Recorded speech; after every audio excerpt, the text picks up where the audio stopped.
I guess the biggest, most recent thing is Kazuchika Okada and Kenny Omega getting officially announced for AEW All In, Balls In, Y'all's In, Texas. Y'all in. Yeah, All In. It's bigger down there. Look, I swear.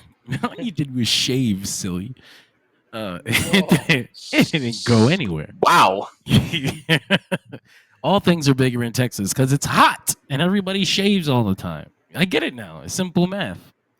Anyway, Omega versus I hate Okada you so much. 5. Omega versus Okada 5 for the 5th time. The winner takes it all.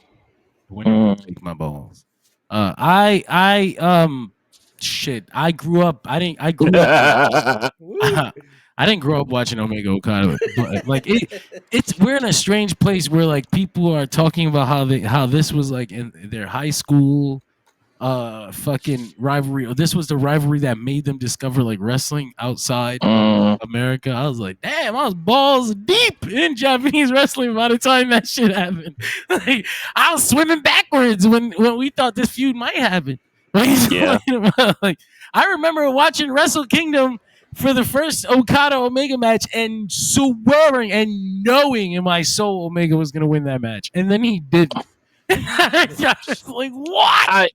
I've spoken about that match recently, and I feel like any feeling you have where like you're not getting it, it's just like, damn it, you may have had to be in the moment to get that extra understanding of how important every bit of those last 15 minutes were. It was also what brought like a lot of my like more casual wrestling friends like into the fold. It brought me back into the fold, and it brought a lot of them into it finally. And now you're trapped in the fold. Yeah, honestly, there's no Too escaping. bad, sucker. No.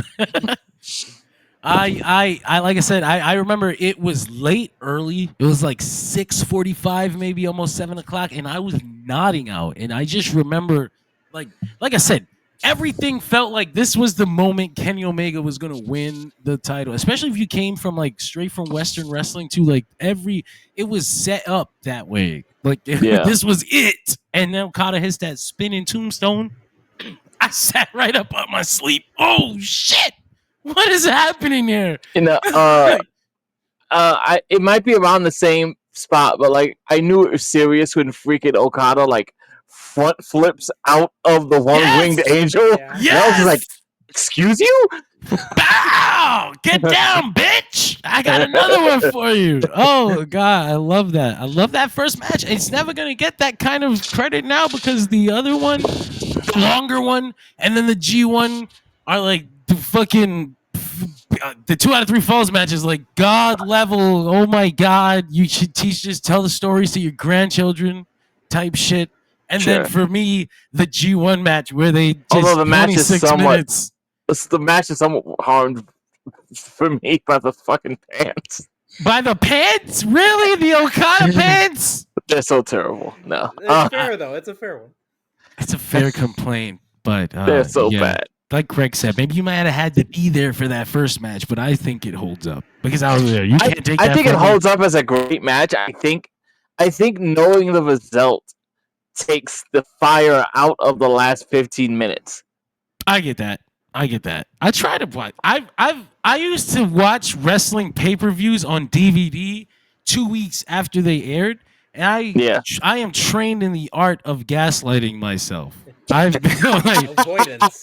Not even avoidance, because you can't avoid it. You have to watch their fucking weekly shows. So I'm watching these shows and I'm just like, maybe it didn't happen. Maybe it did happen. Who's to say? I didn't fucking see it. I credit some matches with the ability to be like I gone into this knowing what the finish was, and then I'm watching it and I'm just like, yo, did I read this wrong? This does not look like so-and-so's gonna win. That's how I treat it. That's how I treat everything I watch. Act like I didn't see it. Forgot. But yeah, now this is gonna be great on American soil for the first time. Which wasn't supposed to be. It was supposed to happen a new decade as well. It was supposed to happen 6 years ago in America. If Tony Khan hadn't come along and sprung us with AEW. they would have done Okada versus Omega in Madison Square Garden. Garden? The Garden. It's barren right now, empty. They're not doing anything in there. I wonder why. They must be. I thought they'd be celebrating or something. I guess not.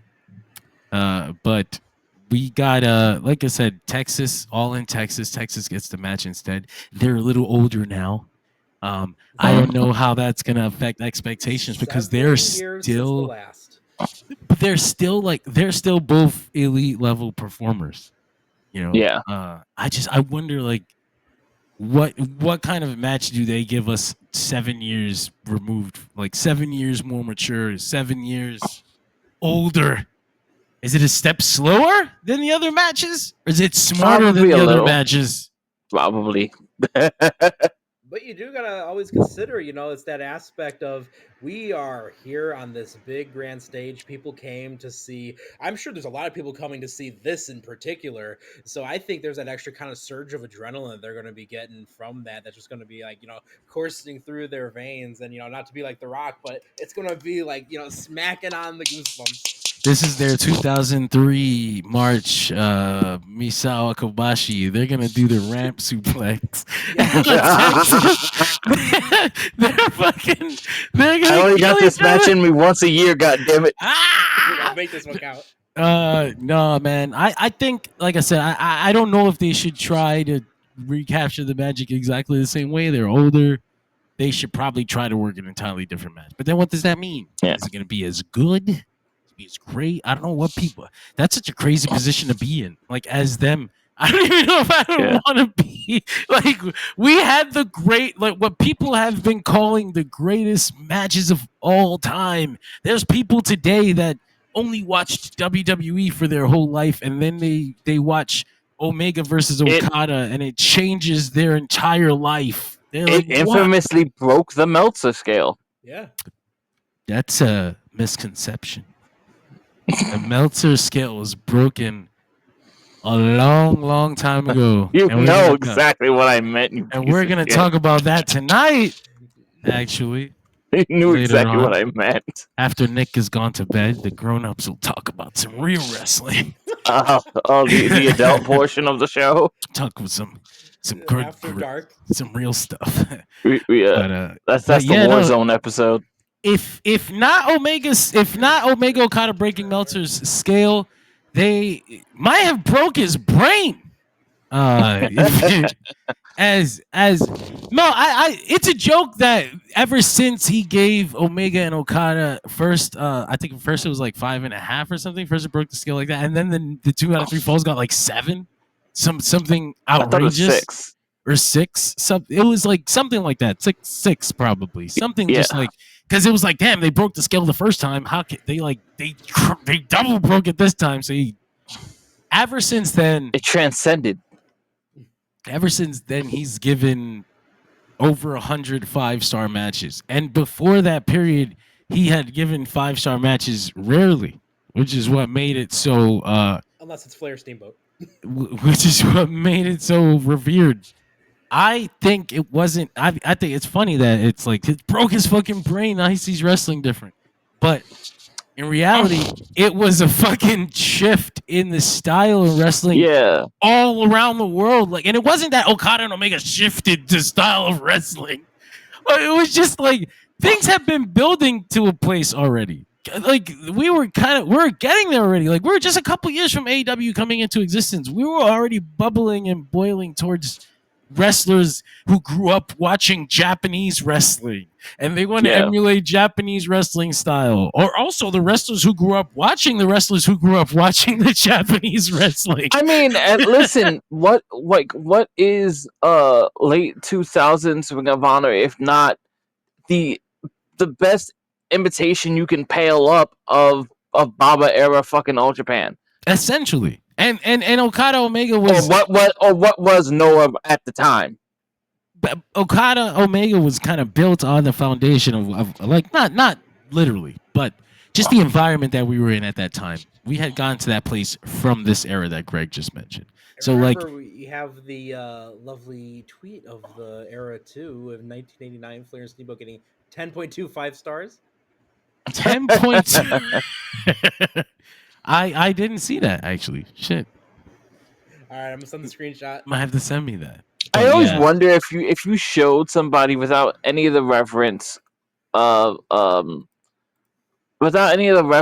understanding of the match, like if they would watch Ricky Steamboat and Ric Flair today and just go 5 stars. I think some of the, especially with like older wrestling, like if they just come from today's wrestling and they go backwards and watch that, I think it depends on how old they are. Like if you show it to like a young kid, they're gonna be like, Sure. where's the fucking Canadian Destroyer? Like, Hey, we did cover They're really holding this hammerlock.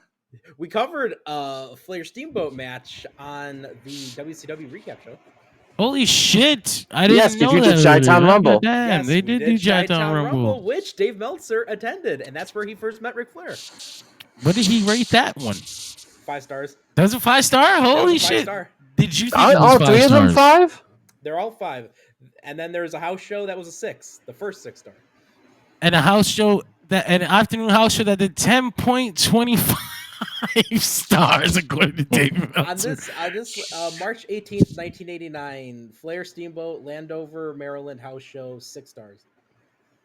That this might be the one he's referencing in this tweet from 2017. I'm not completely surprised because like that's what happened back then. But yeah, I think it depends on how they like. I think that the same thing goes for like movies or anything foundational. Like I think when people see so much of the things that were inspired by it, when they go back and they don't realize that that was the first one and they had to make it up, they didn't have themselves to be inspired by. That's what makes it so good. I think if you're not old enough to understand that, then you're not there yet.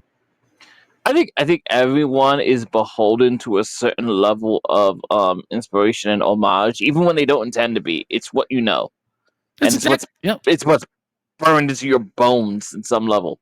Yeah, that's what makes those firsts important. But yeah, Omega Okada is one of those matches for a lot of people. And I can't even having been so jaded at the time when those matches happened, they still blew my mind. Okay, so I'm excited. I'm gonna see that. I gotta see. And it helped at the time to see it at what was, even if it's only for Japan, like their grandest stage. You know, it wasn't just like this really good match. It was like it was the great main event in the great setting of the Tokyo Dome at the biggest lights and it was. It's a very like earnest bit of perfection about the moment. There's that. Then there's the 60-minute draw. The 60-minute draw, I don't know if that holds up today because people know it's a draw. It's one of the that hurts it every time. You had to fucking be there again. You had to be there thinking like, okay, well, Kenny didn't get it the first time, so yeah, sure this time. And they go this whole fucking match and neither of them is able to hit their finisher. But it's still all the way compelling. Like you don't even notice that until after it's over. You're like, wait, none of them were able to hit their fucking finish. It's 60 minutes. Holy fucking shit. It's an essential part of the story, I think. I feel like you gotta watch that especially in an industry where you are primed to for people hitting them multiple times. And absolutely. Even at that time. Like the way that two guys know each other from fighting alongside and fighting, in that previous match. I want to point out 2 things about that match that always, amaze me and stick with me. One, yeah, in an industry these days that is based around like the shock pop of like, oh my god, he kicked out of the big thing. They never hit the big thing. Neither one of them ever hit the big thing for 60 minutes. 2, the entire match is based around a drop kick. Yeah, that might that drop kick becomes really important later on in a horrible way. That too, yes. Maybe we don't do that now. No, Okada's drop kick is like his main thing. But that's it's mostly the idea that storyline wise, like the entire match is based on the fact that like Okada is constantly saving his own life with this drop kick. Bow. out of nowhere every time. I love it. Every time Omega gets some momentum, drop kick.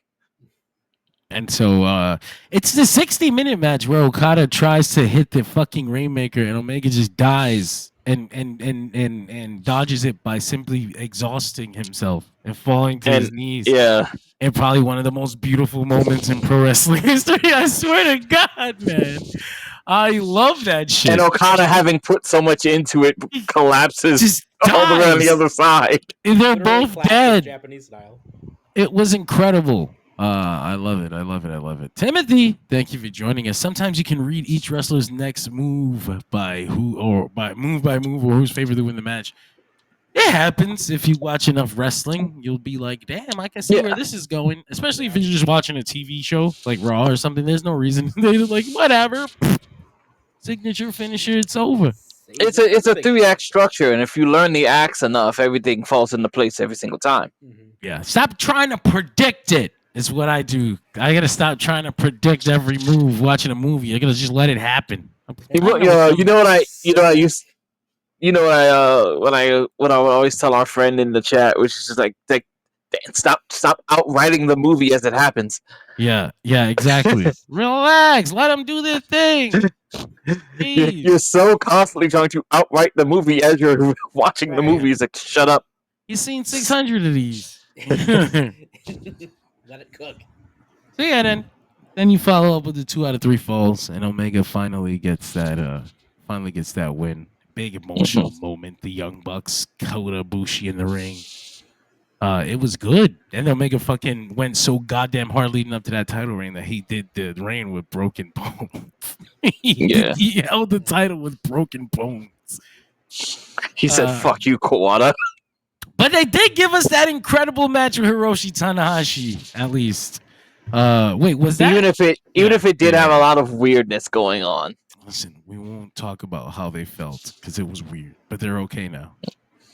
It was the old style versus the new style. I.e., Tanahashi's where are they going?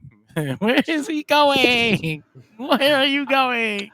There were some instances in there, which is like, I don't know how common you could say that is with Japanese wrestling. Where I was just like, I don't know if Tanahashi's shooting here. He's like, these motherfuckers and their moves, they don't matter. I'm gonna slow this shit down. Is Tanahashi threatening us with headlocks? I know. But I thought it was very compelling in the sense that like it was a battle of like ideals, which is usually just so much. I don't want to I don't want to dump on the most basic tenets of the industry, but like the battle of ideals is usually just always a little bit more interesting than the static good versus evil of it all.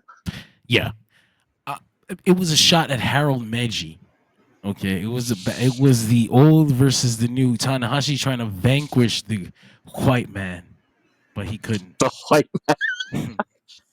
He couldn't in the end. Was he from Holland? He was from Holland. Isn't that like double white? Isn't that like triple white? It's the whitest.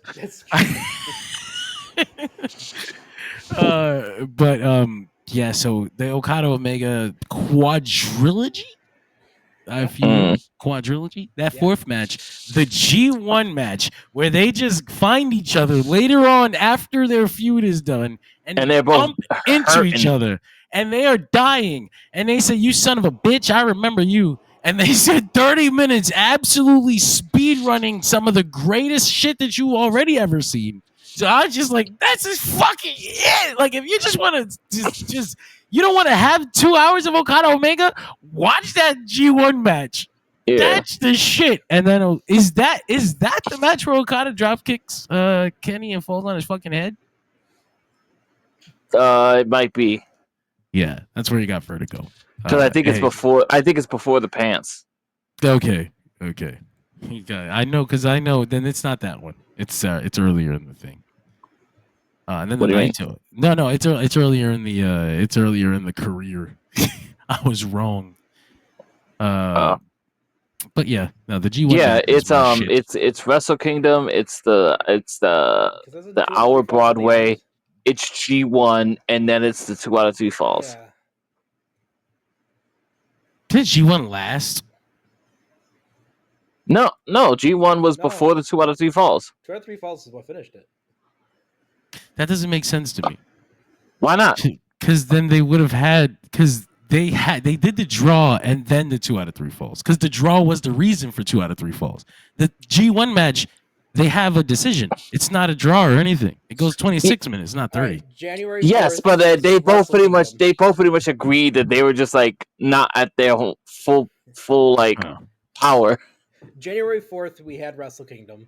June 11th is when we have the rematch. Then we have the G1 in August 12th of 2017, and then that leads us into the 7-star. Who wins the G1 match? The G1 match is in like August, No, and King of Pro Wrestling's like October. Who won? Okada, Omega. I fucking swore that Okada Omega's final match was at Dominion. I got all blurry. Dominion's in June. No. Yeah. No, it's at King of Pro Wrestling. Oh. That doesn't serve. That's not right. It's not at King of Pro Wrestling, because King of Pro Wrestling is where they do the triple threat. Cody, Ibushi, and Kenny. None of that happened. That happened. What are you talking about? They did that fucking triple threat match nobody wanted to see. Everybody was like, why wouldn't you just do... Omega wins the belt, and then he's like hurt for several months, and he comes back at Wrestle Kingdom. No, motherfucker, he wrestled. He wrestled. He won the belt, and he wrestled as champion. I'm being a dick about everything that happens after he wins the belt. No, okay, because I was like that. I was like, wait a minute, don't gaslight me. I have enough of that to deal with. I'm gaslighting myself.